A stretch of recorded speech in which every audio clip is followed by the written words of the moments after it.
everyone. I just wanted to show you that I kind of embarked on a new project, which I'm hoping will affect you. You know about the video project, that the videos are up there under, class multimedia. But I'm adding a new dimension to that I think should be a big boost for students. Let me just show you, even though it's a long way from being done, I made pretty good progress, and I just wanted to show you how slight changes to the site are occurring. If the reason I think I'm almost positive you haven't seen this is because you don't have a whole lot of reason to go back and look at chapter 1 and 2 at this time. But that's where I'm kind of starting the project. When you go back to chapter 1, you'll notice, I think you'll notice, things look a little different here. Before, what was here was just a list of these things on the left. It was telling you what the 4 learning objectives were in chapter 1. What I've added is I actually am going through the individual videos and dividing them up according to learning objective, which is going to save you a lot of time. For example, you're studying for the exam later, and let's say you want to just go through stem plots. Well, if you go right here, this video is just a video of stem plots. And it's corresponding audio if you want to listen. And video is better, but sometimes you don't have the options to watch.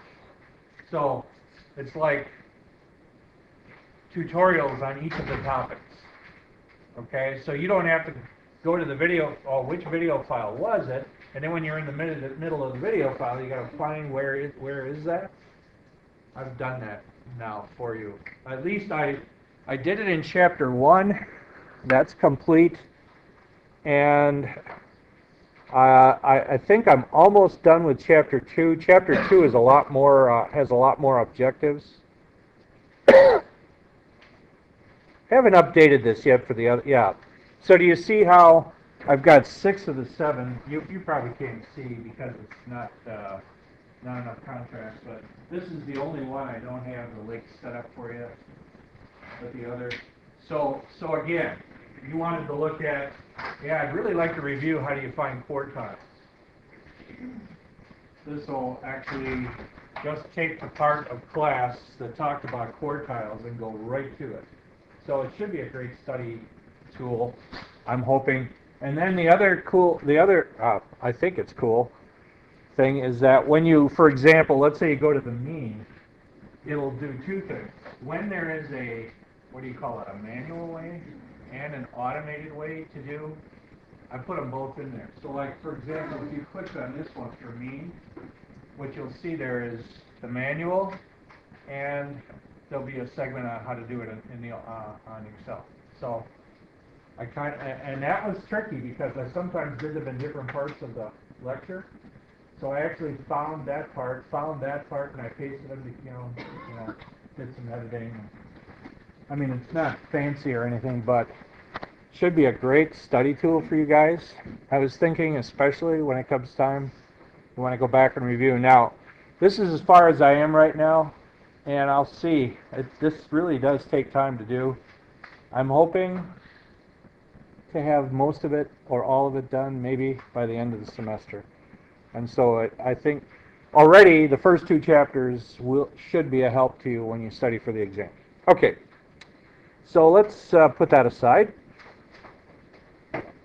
And by the way, I haven't updated that yet to section 2, so if you tell some people about that in section 2, at the moment I don't have this on, I only have this on your site. Kind of an experiment, I want to see. Okay, chapter 7, producing data, sampling. A little, not nearly as much calculation in this chapter, a lot of statistical common sense in this chapter, a lot of terminology. So we're going to shift gears a little bit here. This is kind of how do I get good data? That would be another alternate way to title this. How do I get good data? If you have lousy data, I don't care how good of statistics you do, you don't have very good, you got to have good data, otherwise the whole system kind of comes crashing down. So that's what this is about. And just a reminder, our next group of 3 is 7, 9, 10. And we're skipping 8 intentionally. Not that it's bad, it's just we have a limited number of things we can do. And then I think I already told you, but I'll just repeat, we may or may not have enough time to have a test on this block of 3. It'll come up close to the end. And if it comes up too close, I'm not going to give you a test at the expense of a semester review day. But if we do have enough time for the test and the semester review day, yeah, then we'll go ahead and do both. So on we go. Okay, first, just this point. I think I already said it. If you don't have good data, all the stuff I've been teaching you, in fact, in this whole course, is honestly, if you have lousy data, no matter how good you do on it, you're not going to get good results. So how do you get good data? This is actually what the chapter is about. You got to be careful, not just, for example, if you wanted to know how people in the building you live in, how people feel about, I don't know, how well the windows seal, or I'm just making anything up right now. Yeah, the thing is, you can't just ask your buddies.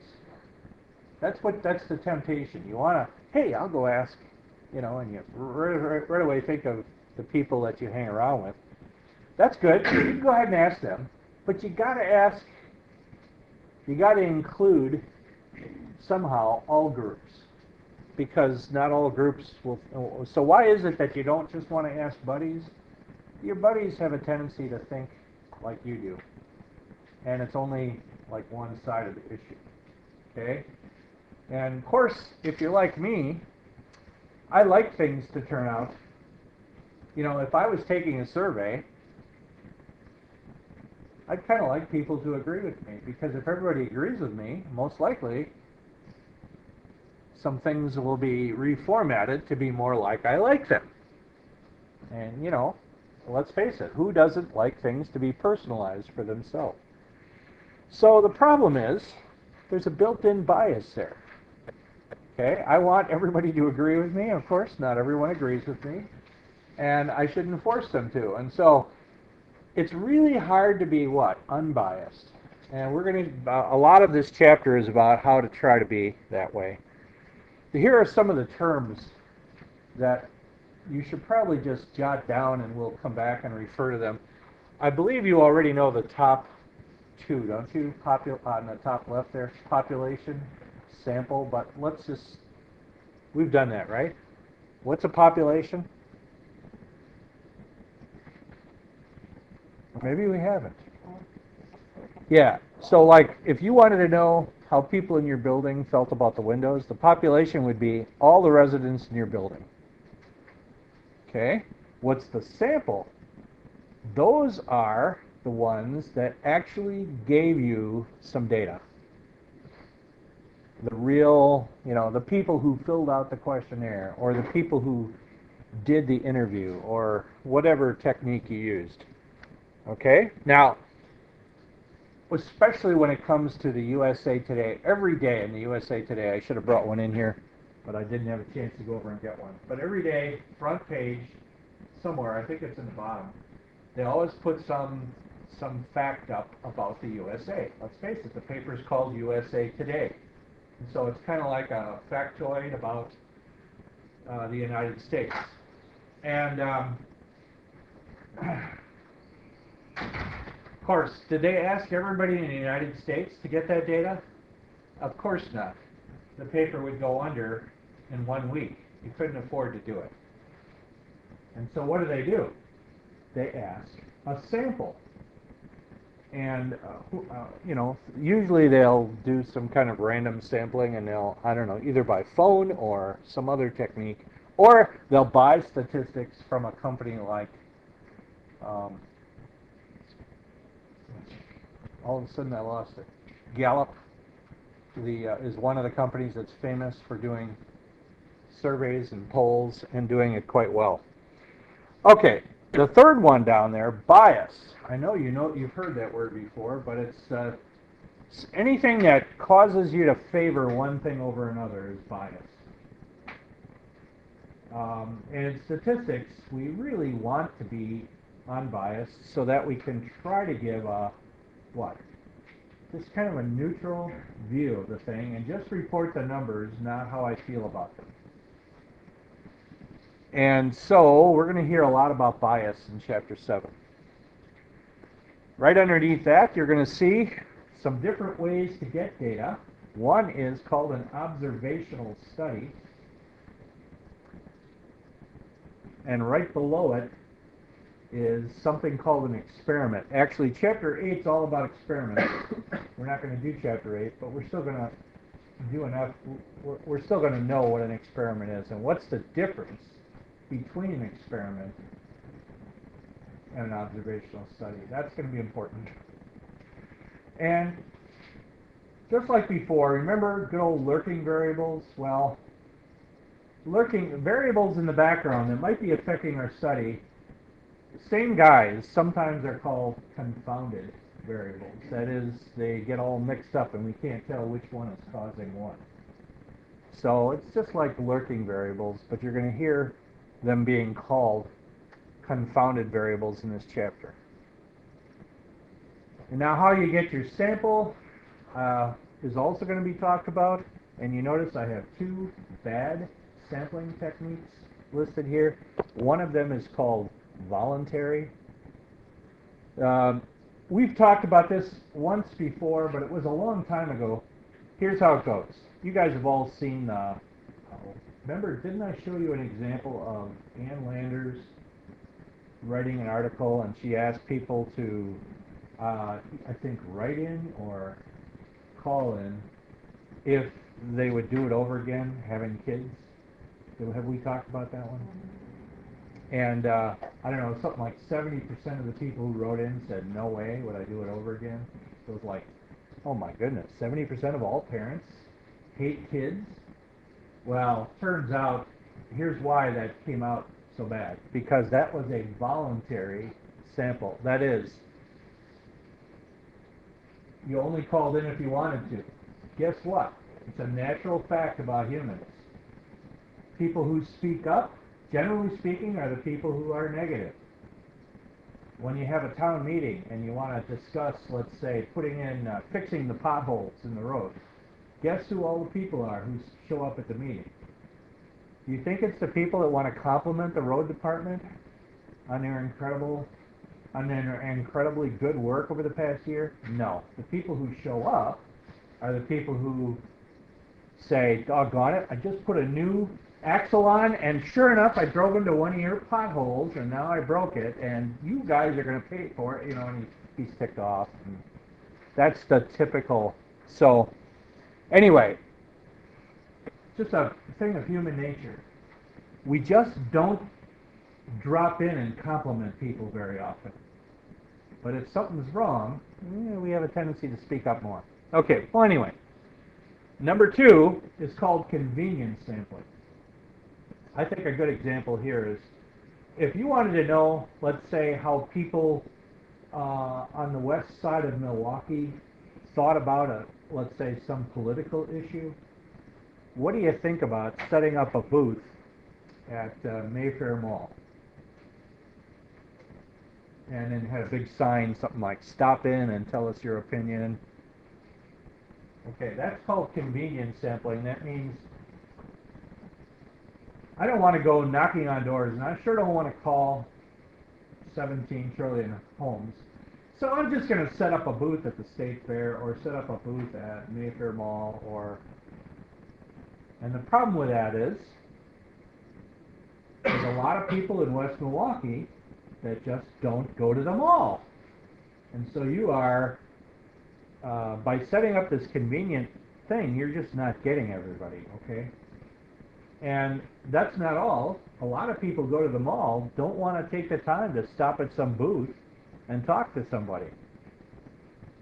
Now, you could overcome that by saying, well, you know, stop in and have a chocolate. Give us your opinion and have a chocolate bunny or something. You know, I don't know, some catcher. But then, yeah, you wonder if that doesn't taint the things too. So anyway, those are. I hate to say it, but those are used quite a bit. You know, another one is, and this is the, maybe you're like me, I don't know, when you become a homeowner, you probably will, or you probably really will hate this, and that's the telephone survey. And it always happens right about supper time. They know that people have a tendency to be home then, and so you're just about ready to, you know, put the food on the table, just about ready to dig in. Excuse me, sir, would you mind answering about 100 questions about siding? Yeah, I don't want. Really, this is not a good time. Is there a better, you know? Anyway, and of course, there's the national do not call list. Are you aware of that?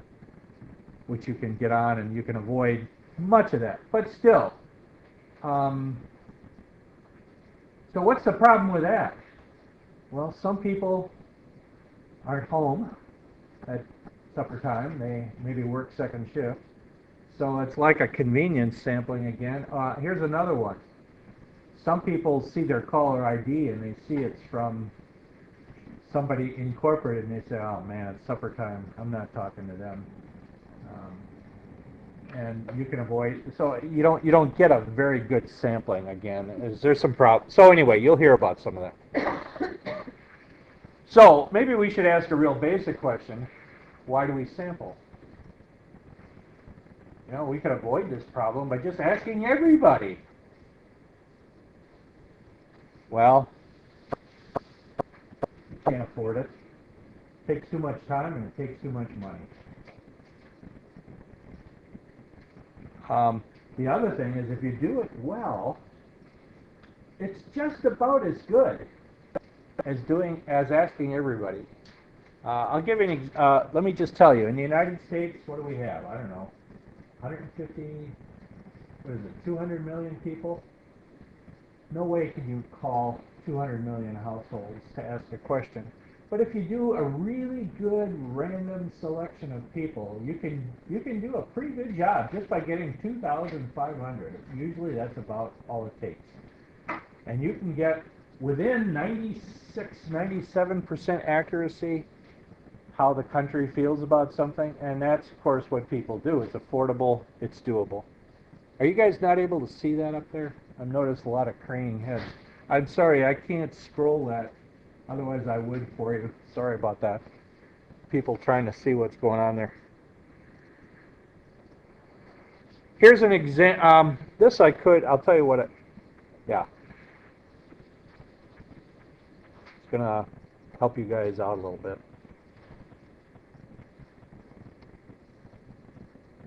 There, just shove it up. Accounting will often use sampling techniques. You guys know that any organization has to have what they call an audit. That's so that you don't pull illegal things with the books and, you know, have the money dumped into your Swiss account so you can go overseas and, I don't know, whatever. You've heard of all these businessmen that pull illegal deals and send the money elsewhere so nobody can trace it and all that kind of thing. Well, so what you do is you have accountants come in usually once a year and they check over to see if your books have been done properly and everything's above board. And of course, especially if you were a bank, my goodness, if you don't do things above board, who's going to want to do business with you? So this is very important. Well, there's no way accountants can check every single transaction.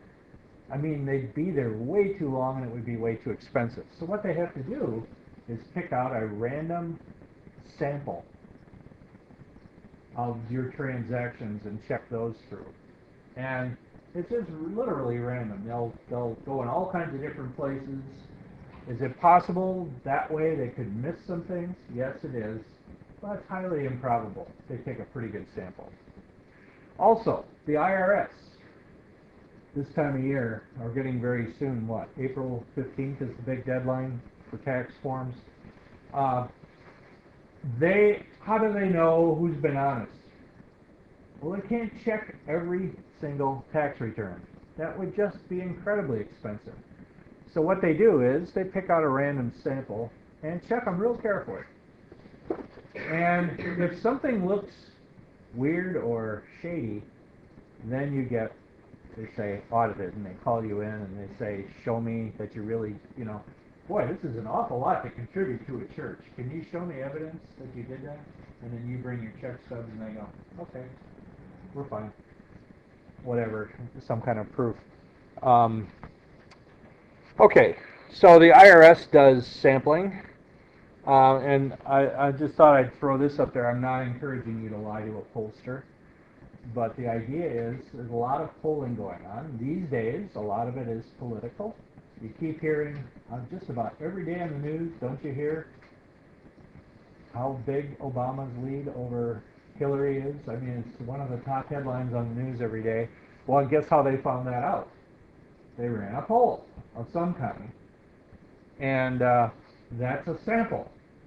Now, is it a good sample? I don't know. They don't usually tell you that. But if it's a company like Gallup, they're really above board and do an excellent job. But I mean, if you say, if you find out it was an internet poll, that's pretty shaky. Again, why? Because it's like a voluntary thing, and they haven't really reached a random. But anyway, it would be nice if they told you more about the sample. Here, let me move this up a little further. Hopefully you'll be able to read it. Just kind of an interesting little cartoon that talks to this issue. So in the first slide, I'm filling out a reader survey for Chewing magazine.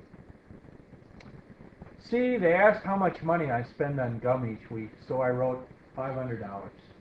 For my age, I put 43, and when they asked what my favorite flavor is, I wrote garlic/curry. Last slide. The magazine should have some amusing ads soon, based on his, survey, and he goes, I love messing with data.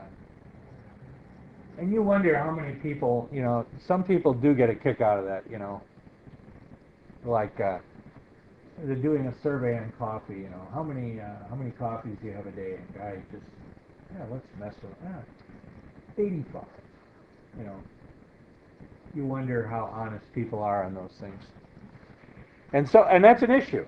How do we get accurate data? Okay.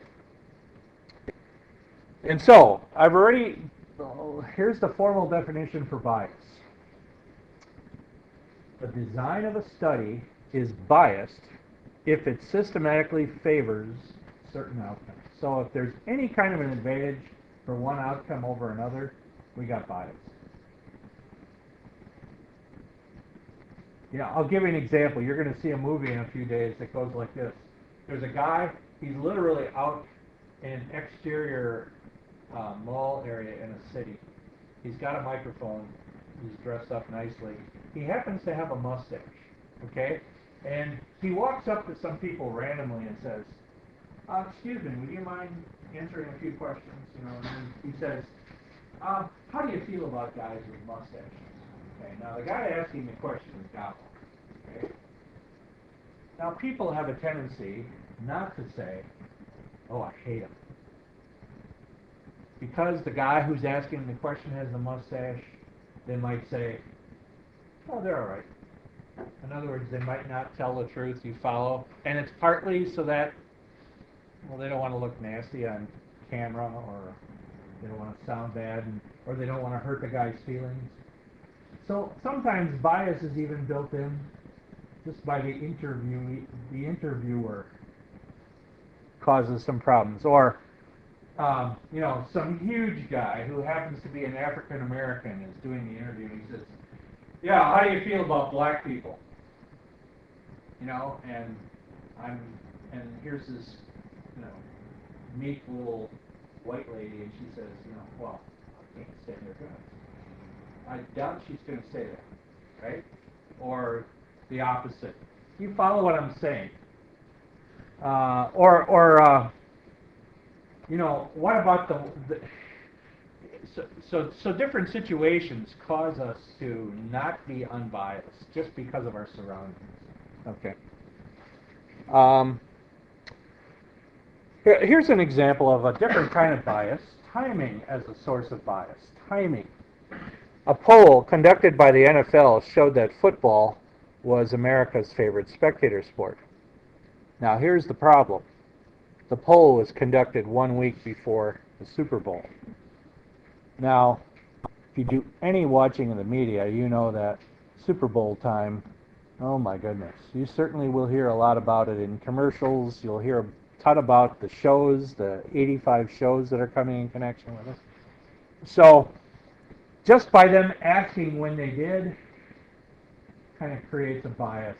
And so, that's a hard one to avoid because there's always some sport going on all the time, but nevertheless, it's a problem. Here's one we call non-response.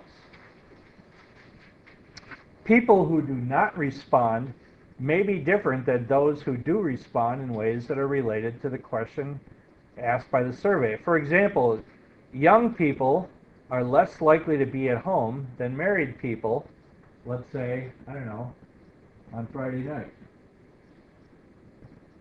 And so, if all they do is collect their data by, let's say, by telephone, which is already a little bit of a problem, but they do it, and let's say their interviewers are only available on Friday night, well, they already got a little bit of a bias problem. They're probably going to get more older people at home and less younger people, and therefore it's a little bit biased. And so that's another thing we'd like to avoid if we can. I just went through this one, the I don't want to do it again thing, the kids.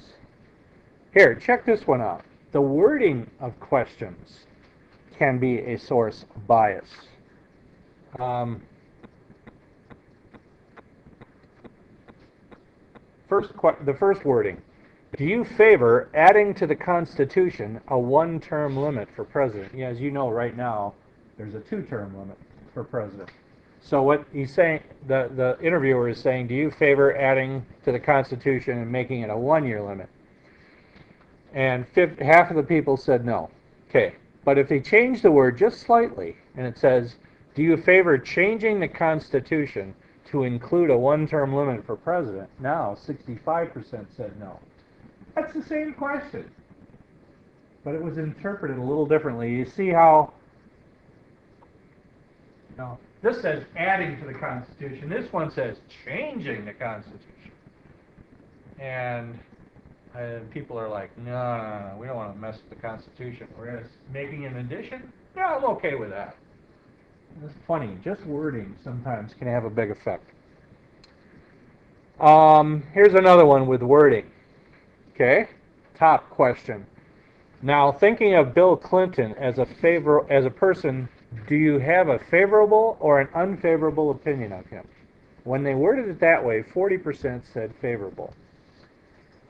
But look at this. Now, I'd like to get your opinion about some people in the news.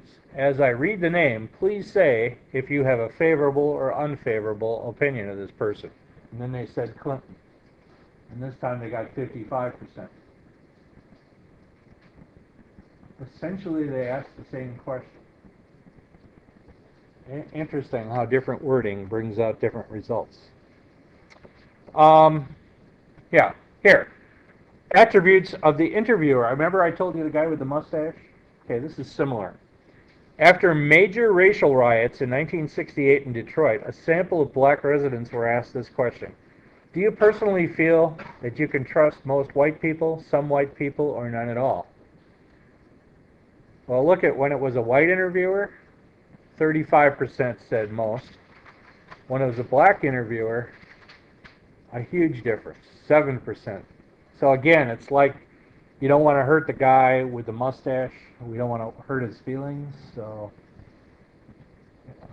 anyway, kind of interesting. So even the interviewer could cause bias.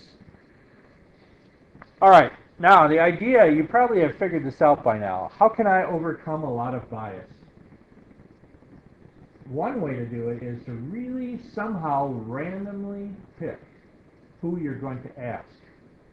I mean, really be random. Be totally fair. Everybody has an equal chance of being picked. Okay, what do you think of these? Let's see what you are these good random samples? Okay, first one. Write out the names of everyone in the room on cards. So we could like take everybody in here right now, write their name on a 3x5 card, and then just have somebody come up and pick out one card. We could have a volunteer come up, pick out one card, pick out 10 of those. Okay, what do you think? Is that random? If we shuffle the cards, that sounds fair, right? Okay, and we use it all the time for contests and things like that.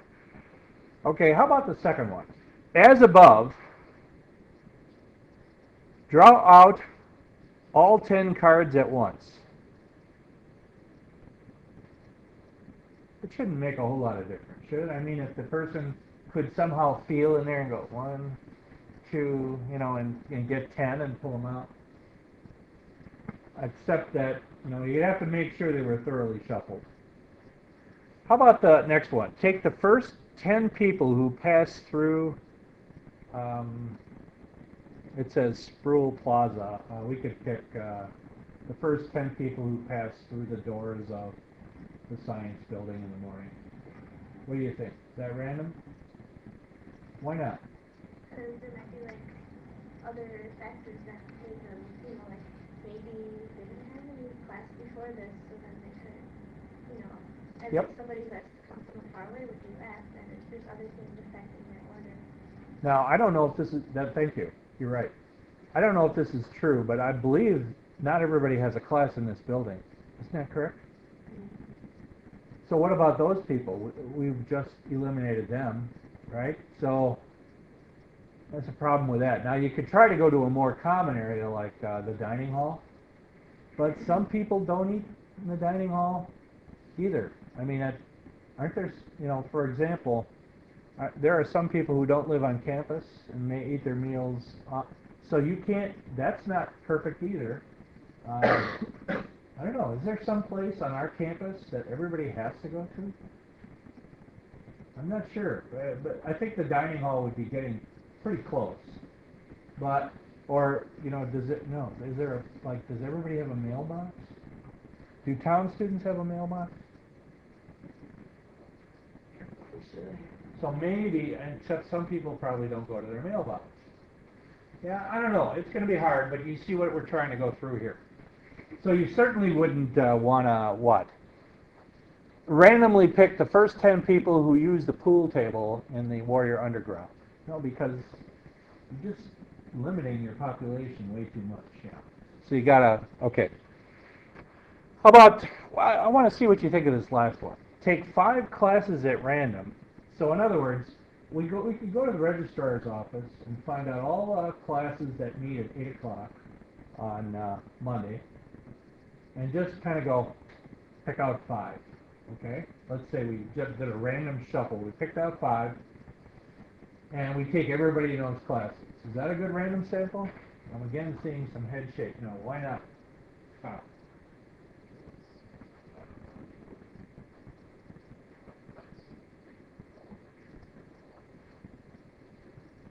Just like, it's kind of a mass choice, and each person was not randomly picked. Is that what you're saying? Yeah, what's another problem? Not everybody has an 8 o'clock class. Yeah. And there probably is no time that everybody has a class at, right? And so and this mass picking is generally speaking not good. You really need to pick them individually somehow. Check this out. Now this is supposed to be, these are the guys that do the ACT test, and they're supposed to be like really good at testing. Check this out. The Educational Testing Service got a sample of students in the following way. First, they divided the population of all colleges and universities into roughly homogeneous groups, meaning small liberal arts colleges, universities over 25,000, a bunch of groups like that based on something that makes them alike. Okay, so they got their groups. Within each group, they use their judgment to choose a representative school. So in other words, small liberal arts colleges. Let's pick Lawrence University. Let's pick Wisconsin Lutheran College. Okay, big universities. All right, let's pick University of Wisconsin-Milwaukee. Let's pick University of Minnesota. Okay, they did that just by picking. That school, so once they picked their schools, then they called the schools and said, would you guys just choose 15 students and let us know who they are? What do you think? Is that a good way? That's pretty rotten. Anytime you're picking them on your own, just by your own choice, all kinds of bias could enter in there. And then they ask the universities to pick the students. They don't even care how they pick them. It's just not very good. I'm not sure this was real important, but still, it was not a good technique. Okay, what do you think of this one? An accounting firm audits the transactions of a company in the following way. The transactions are listed in chronological order, like, 01, 02, 03, check 01, check 2, check 3. And then there's 104, might be a deposit at the bank or whatever. Okay, the first transaction, a number between a 1 and 100 is drawn out of a hat. Okay, let's say they pull out 76. The first transaction is transaction 76, and after that, they pick 176, 276, 376, 476, and just keep going until they run out. What do you think of that?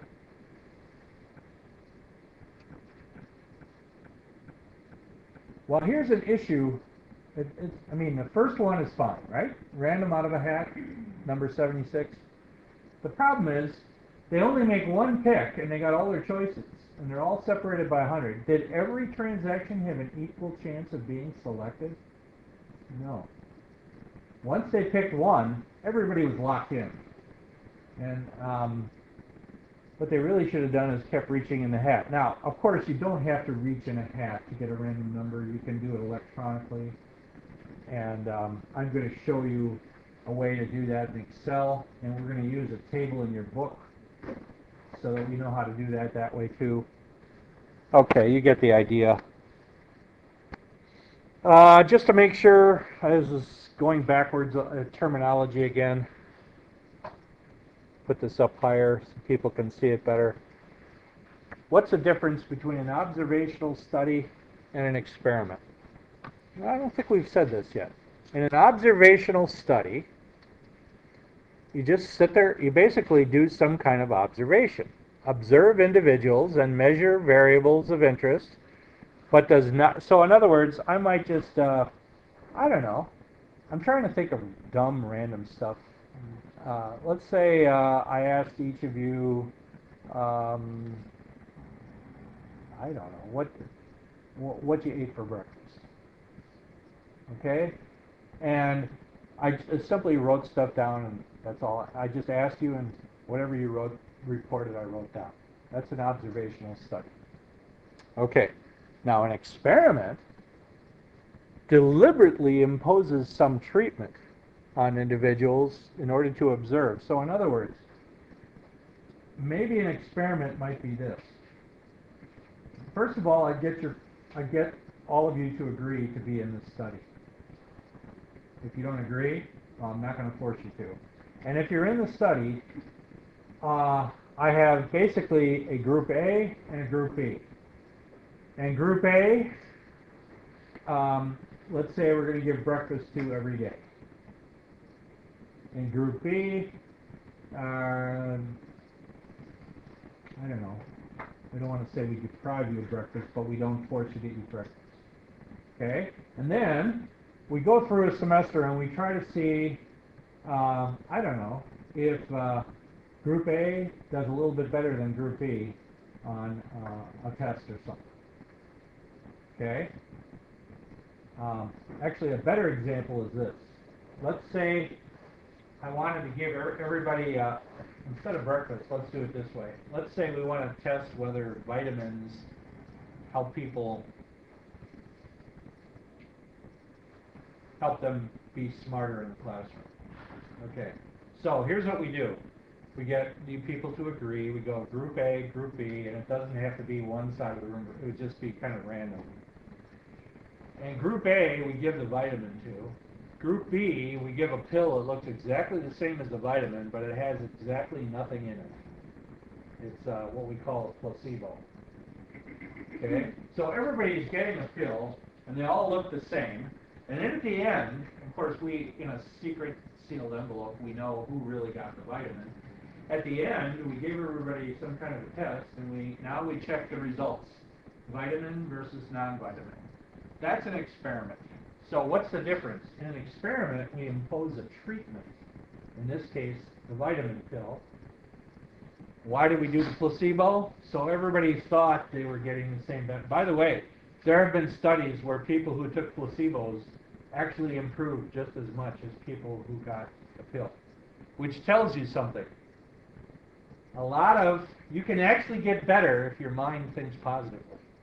So in other words, you give people pills that do absolutely nothing and they get better. It's because they thought they were taking something that would improve their health. That's really weird. But anyway, the placebo makes it totally fair, and everybody thinks they're all on equal ground, and they all think they're getting the same thing. And at the end, we can actually judge, did the vitamin help? We can look at the test results. That's an experiment. So observation, we don't impose anything on you. We simply observe. Experiment, we impose a treatment, and we compare. Make sense? Guess what? Guess which one is harder to do?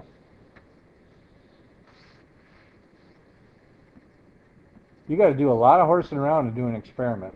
First of all, you got to get all these pills, and then you got to have pills made that look exactly the same and have nothing in them, and then you got to keep records on who's a group A. It's a lot more horsing around. It's expensive to do experiments. But guess which one gives you more accurate results? Often an experiment will. Okay. See what you think of this one. You judge. Is this an observational study or is this an experiment? This is one from your book. Teaching economics. An educational software company wants to compare the effectiveness of its computer animation for teaching about the topic of supply and demand in economics. So they wanted to see, hey, do these animations really help people learn? So here's what they did. They first tested everybody to see what they knew. Then they divided them into two groups. One group used the animation and the other students only used the textbook. When it was all over, they retested the students to try to see which group kind of went forward or learned the most. What do you think? Is that an experiment? If it is, then what's the treatment in this case? It's the students that had the animation shown as a technique. Right. So even though it wasn't a pill, it was still kind of a treatment. What's the explanatory and response variables? Well, the explanatory variable would be what? Did they have animation or not? And then the response variables would be what? The test scores at the end? Or not the test scores, but the gain or the loss. Hopefully there weren't too many people that went backwards. Okay. The term confounding. Two variables, explanatory or lurking, are confounded when their effects on a response cannot be distinguished from each other. So how do I know, for example, that the animation made the one class better, or was it the really more effective instructor that they had? I would try to avoid that, but let's say they had two teachers, and maybe they had a better teacher in the animation group. That would be a lurking variable. We can't tell. Or maybe they were in a more pleasant classroom. And of course, you'd try to avoid that by making things as equal as possible. Well, that's what we mean by confounding variables. You can't tell. So look at the very bottom. A well-designed experiment can defeat confounding. So if we really were careful and set up a good experiment, we could avoid some of this stuff. We could have the same teacher teach both. We could make sure they both have the same classroom. Try to keep everything else the same, but only difference is in this class we have animation, in this class we don't. By the way, there still can be problems. What if, just by total accident, Group A had more students who liked economics than Group B? Let's face it, that could happen, right? It might be like the 8 o'clock section, boy, they were fired up about econ. And the, I don't know, the 10 o'clock class that came in later, which was Group B, for whatever reason, yeah, I've got to take this economics, I really don't like it. That would be a confounding variable, and how in the world would you be able, it would be pretty hard to unconfound that. So, once again, when you can't tell what's causing something, that's called confounded variables or lurking. And what can you do to defeat confounding? Maybe you could design an experiment that would remove a lot of that or defeat confounding. Okay, I guess we'll just do one more here. Now we'll start with this next time. Now you need to get in there and read chapter 7. By the way, when I was showing you this before,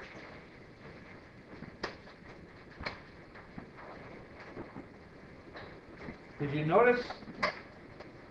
Just let me make a point. This kind of fits with your reading assignment. So like, let's say you decide to use this technique to study for your exam. And you especially want to look at parts that you can't quite remember. Should you only go back and look at the video? No, don't forget the book. Do I cover absolutely everything in class? Well, I try to, but I don't always pull it off. So the book is a very important source. Read chapter 7. See you next time.